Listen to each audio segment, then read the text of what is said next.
સુરેન્દ્રનગરનો Dudhrej Narmada canal bridge ફરી એકવાર વિવાદમાં ફસાયો છે। બ્રિજ ખુલ્લો મુકાયાના માત્ર 50 દિવસમાં આજે તેમાંથી સિમેન્ટ અને કોન્ક્રીટ ઉખડવા લાગતા કામગીરીની ગુણવત્તા પર સવાલો ઉઠ્યા છે।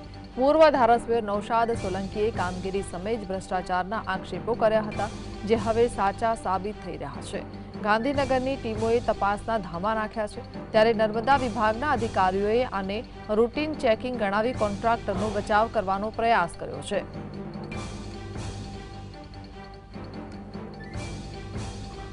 સુરેન્દ્રનગરની જે દૂધરેજ ઉપરથી પસાર થતી નર્મદાની કેનાલ છે તેના ઉપર બનાવવામાં આવેલો નવો પુલ છે, તેના લોકાર્પણના 3 મહિના પછી જ આ પુલ ઉપરથી સિમેન્ટ ઉખડવા લાગી છે અને કપચી પણ ઉખડવા લાગી છે।